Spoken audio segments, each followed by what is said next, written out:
All right, Patriots Rookie Minicamp is underway. Look at Drake Maye in Patriots practice gear for the first time. Isn't it a beautiful thing? He just looks like a Patriots quarterback. We got some news and notes from that, although not a ton, and I'll explain why, but we'll get to that. Plus some other storylines around the Patriots, but first, show Drake Maye some love. Type 10 down in the comments below. I expect hundreds of people to type 10 in the comments because there's a new sheriff in town, and his name is Drake Maye.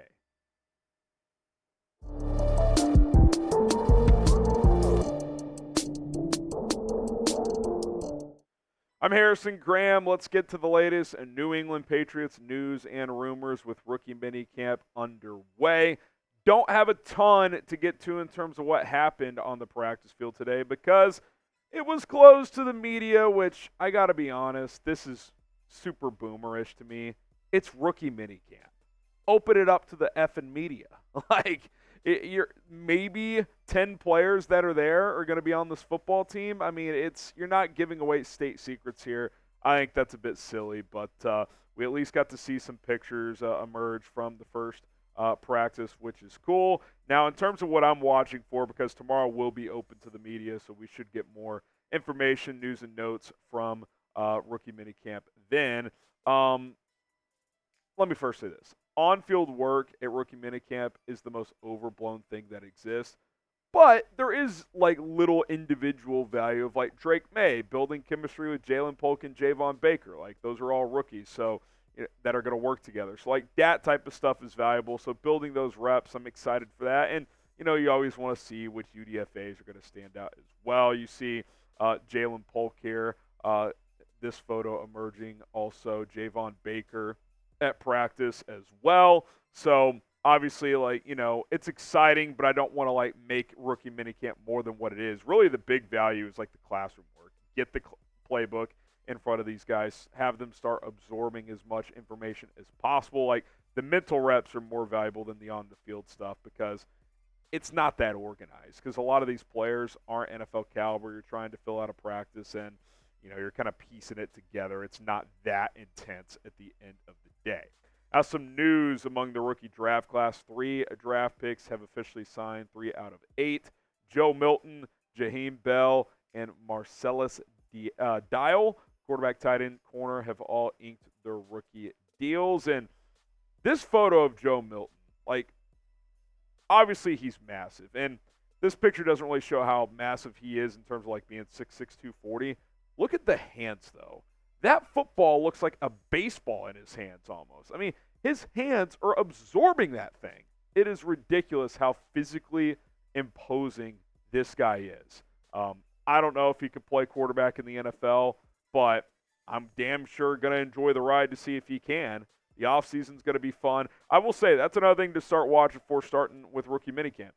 Is he good enough where it's okay, yeah, we'll just move on for Bailey Zappi pretty quick? Because you have 4 quarterbacks right now with Brissett, May, Milton, and Zappi. The expectation is they would move on from Zappi unless Milton really struggles, so that is something to monitor moving forward. Subscribe to the channel. We'll have some winners and losers from Patriots Rookie Minicamp once the camp wraps up. So maybe on Monday we'll do that video, so hit that subscribe button, turn on notifications. We will have you guys covered here on the channel. Do not miss out as we continue to plug out the latest and greatest Patriots content. Okay, let's go to the rumor mill. Will the Patriots sign a left tackle? ESPN kind of stating the obvious. They did their post-NFL draft biggest roster holes for every single team, and they said left tackle for the New England Patriots. Aaron Schatz writing this, saying, quote, the Patriots would be in a much better position if they could somehow figure out how to field 2 right tackles with no left tackles. Right now, there are 2 candidates to start at left tackle. Chuck Okorafor, who played strictly at right tackle in 6 seasons with the Pittsburgh Steelers and was benched halfway through last season. And Caden Wallace, a third-round rookie who played right tackle at Penn State. Coming up next, we will get into some internal options at left tackle, give my thoughts on those options, and we'll take a look at some external guys as well, some players or just player that they could sign to bring in and play the left tackle position. Before we do that, though, pre-order your Drake Maye jerseys, chatsports.com/Maye jersey. It just says number 1 because he's a first-round pick. Once enough jerseys get in stock and they ship them out, it'll be the proper number 10. So don't freak out at that. But plenty available to pre-order right now. Chatsports.com/MayeJersey. That link is in the comments and in the description of this video. Pre-order and get yourself a Drake Maye jersey today. To go back to Aaron Schatz's point, I don't love the left tackle options. I mean, ideally, Caden Wallace becomes that guy.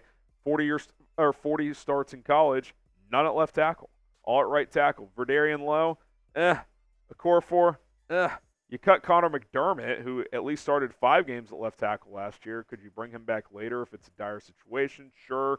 The point is the options you have aren't great. You feel good about Michael Winnow on the right side. You feel decent about the interior of your offensive line.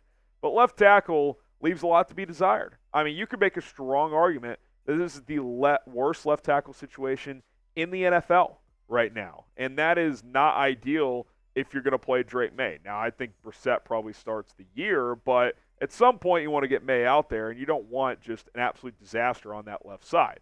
So you got 5 guys here that I think are all worthy of signing, maybe 4.5, because I don't know if Bakhtiari's healthy, and I don't know if he wants to keep playing. So he's kind of a wild card there, as he's been banged up the last several years in Green Bay. But Charles Leno Jr., good player, spent time with the Bears, spent time with Washington. He's still out there.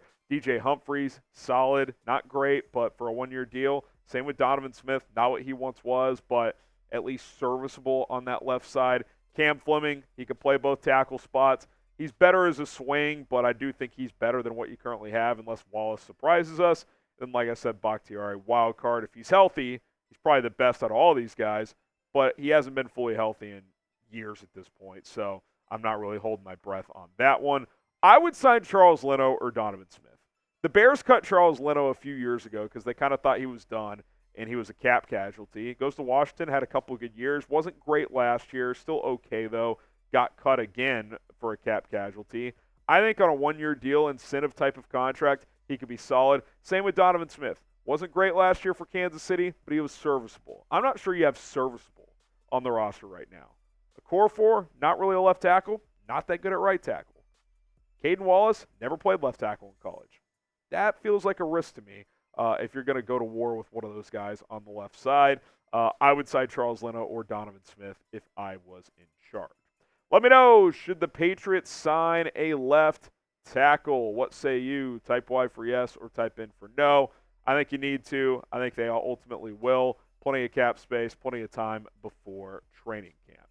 All right, before we get out of here, the Patriots have unveiled a new alternate logo, and here it is.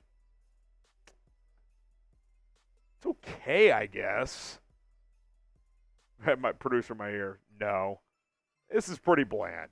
I won't call it like just straight up ugly or bad, but it's just like the creativity's lacking. I think sometimes when you unveil alternate jerseys, you see this in college all the time. You're like, okay, this is just way off the grid. These aren't even the colors of the team anymore. But that's just like you unveil an alternate logo and it's just like a nothing burger. Yeah, the great call by my producer, Jack here. It's like an SB Nation logo. Like, this is something you would see on like, Patriots SB Nation, whatever they call their SB Nation page. I mean, what is this? It's boring. I don't know. I don't feel great about it. Grade the Patriots' new logo, A, B, C, D, or F. Let me know in the comments. I mean, I will give it an F. D, producers give it an F. It's not very good. It's not very good. All right, subscribe to the channel. We appreciate you guys tuning in. Should have more info around Rookie Minicamp moving forward through the weekend. So thanks to you guys for being patient. We will have that all covered as soon as we can. My name's Harrison Graham, signing off.